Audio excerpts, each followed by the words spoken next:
Ever feel like you're just drowning in information, wishing someone could, just cut through the noise?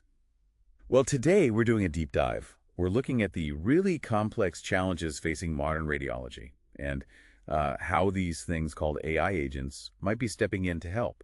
We've pulled this together from, well, quite a stack of sources, research papers, industry reports, the lot. Yeah, and what really jumps out from all that material is the sheer pressure. It's intense in radiology departments. It's not just the volume of images, which is staggering, but it's also the human side, the need for perfect accuracy day in, day out, and the burnout that comes with it. Okay, let's talk about that pressure. What does it actually look like for radiologists on the ground? Give us a sense of the scale. Well, it's pretty stark. The sources we looked at show anywhere from 46% to over 80% of radiologists reporting burnout. That's huge. 80%. Wow. Yeah, and it's not just feeling tired. It seems to be driven by a massive, 80% increase in workload over the past decade or so. Plus, get this, they're spending up to 11 hours a week just on administrative tasks. 11 hours. Yeah. Just on admin. Exactly. And that's time and, frankly, mental energy taken away from the actual diagnosis, which is, incredibly high stakes. That really paints a concerning picture. I mean, it sounds like a real vulnerability, especially when accuracy is everything.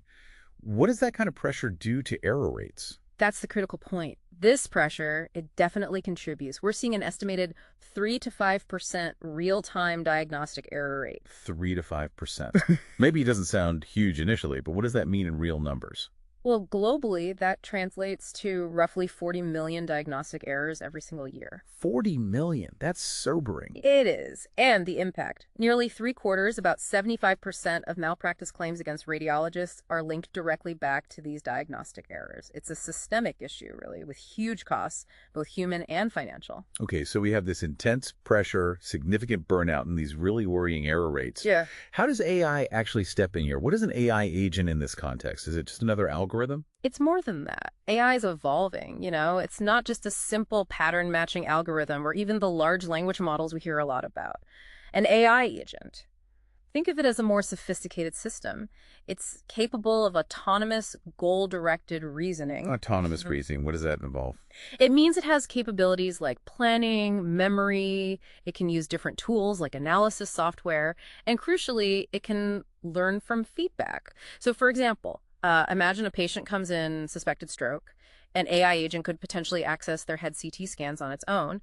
Then it could activate tools to analyze those scans, maybe identify a blockage, run perfusion imaging tools if needed, and then pull all that together with clinical guidelines to draft a preliminary report. Okay, I see. So it's doing more complex sequences of tasks. Exactly.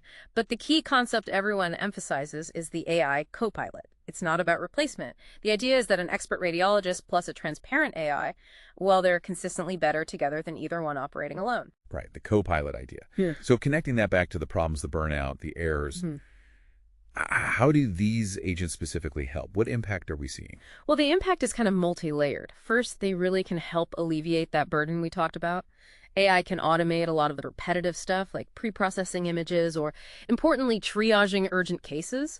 We're seeing things like 31% faster notification times for pulmonary embolisms, those dangerous lung clots. 31% faster. That's critical. Absolutely. And a 34% reduction in stroke door-to-puncture time.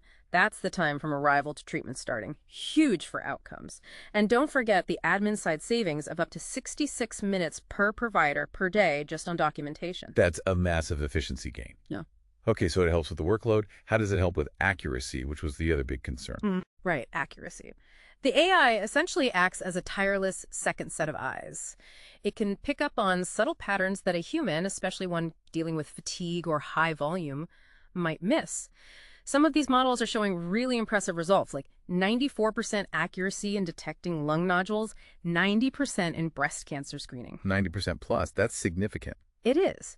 And it's not just finding things, it can also help enhance the actual quality of the images radiologists look at. Okay, so workload down, accuracy up. What about the overall workflow and, the costs involved in the system? Yeah, there are benefits there too. AI can help optimize work lists, making sure the right cases get to the right specialist quickly. It can streamline things like prior authorizations, getting insurance approval, which can be a real bottleneck.